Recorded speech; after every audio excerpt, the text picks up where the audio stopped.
Hi, it's Stacy.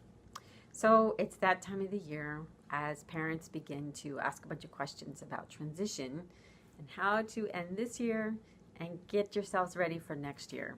And for kids who are changing schools, moving from preschool to kindergarten, from elementary to middle to high, it's an even bigger transition.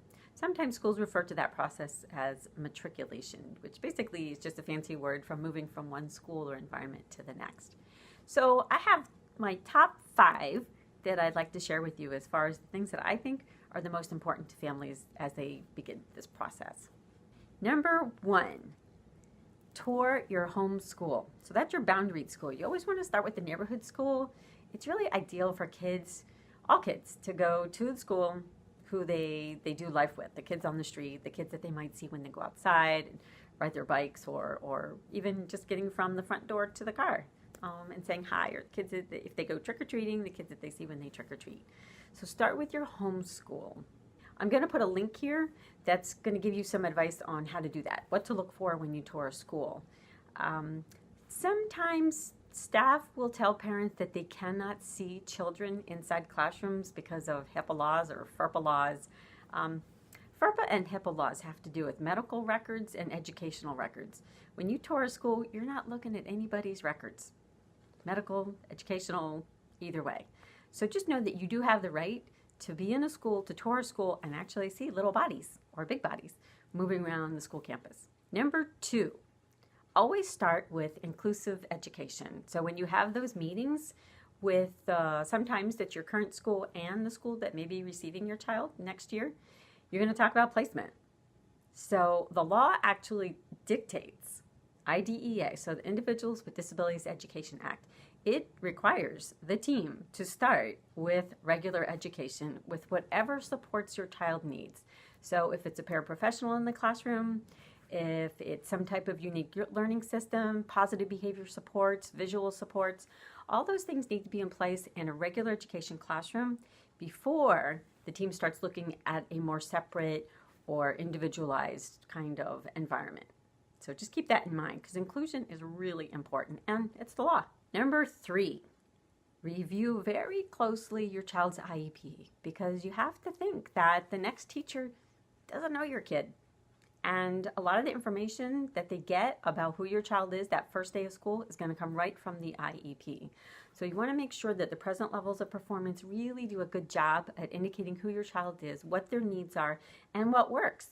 You can certainly write into the present level and the parent input, what the teacher knows really works for your child so that they can get started off the right foot. Instead of you receiving a call on the first day or the third day about some of the challenges that they're facing. So you want to make sure that the IEP does a really good job describing what they need. Number 4, know your rights. So spend your time now and over the summer getting familiar with those procedural safeguards that you sign at every annual. You should know what they say, what they mean, and if you don't, ask. Ask for a description, ask for an explanation of what your rights are. You want to know about inclusion and what your rights are in that area. You want to know about differentiated instruction, positive behavior supports, who needs a behavior plan, how to get one, why one would even be warranted, all the visual supports, whether it's social stories, task analysis, all those really good things can go into regular education as well as special education. So make sure that you understand your rights and that you understand what you can ask for as your child moves into the next environment. Number 5, so during the summer, take your child over to the school where they'll be going. Walk around the campus, be familiar with the ladies in the front office. They're there during the summer. Usually principals are in during the summer as well. So meet the staff. Check out the cafeteria, the hallways, the library. Can't get into classrooms because generally teachers are not there, so there's really not much to see inside the classrooms.